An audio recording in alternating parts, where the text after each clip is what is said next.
Theresa May has pledged to work with Middle Eastern countries to root out terrorists plotting to launch attacks on British streets. Setting out her vision for the UK's role in the region after Brexit in a major speech in Jordan, the Prime Minister promised to boost security cooperation. But she also said there needed to be economic reform in the oil-dependent states so the booming number of youngsters are not lured into jihadism. Prime Minister Theresa May, pictured yesterday in Amman, Jordan, vowed to work with governments in the Middle East to help to counter terrorism in the region. Ms. May, photographed in Amman, made her speech during a 3-day visit to the region. On Iran, she called for a resolute international response as she challenged Donald Trump's reluctance to maintain the nuclear deal and set out why she believes it is needed to prevent the threat of deadly weapons. At the end of a 3-day trip that also saw her hold talks in Saudi Arabia and make a surprise visit to Iraq, Ms. May made clear the UK will not be stepping back from the world as it leaves the EU. Speaking at the Jordan Museum in Amman, she said, "Today, as extremists plot terrorist attacks from this region, they are not only targeting people here in the countries of the Middle East, but targeting people on the streets of Britain too." Related articles previous. 1 Next. Corbyn declares war on the city, Labour leader agrees that he's airbrushing himself the same way he airbrushes. Share this article.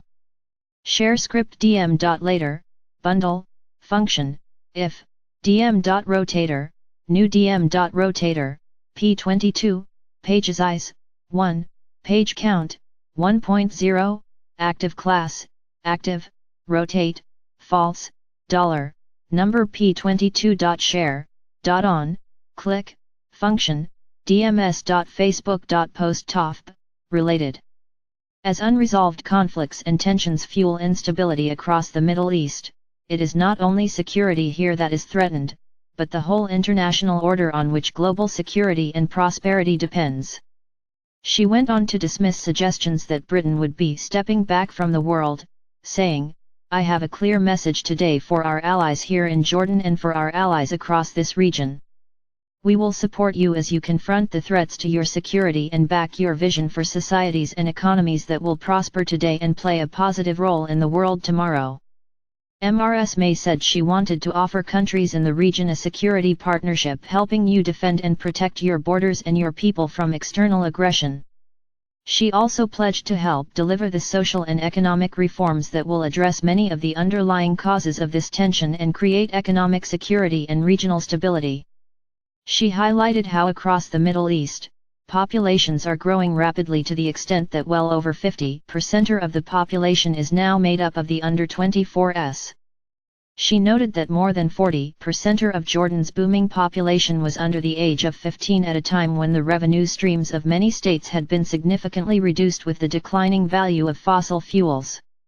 All of this places immense strain on governments, social structures, and services across the region, said Ms. May.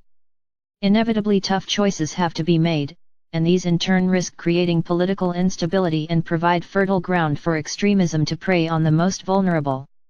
In the fight against Islamic State, Britain has conducted more than 1,600 airstrikes against targets, second only to the United States, she said.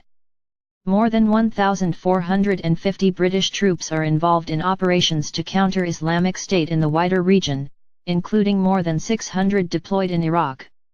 Ms. May said, "Yesterday I was in Iraq where I was the first British Prime Minister to visit in 9 years.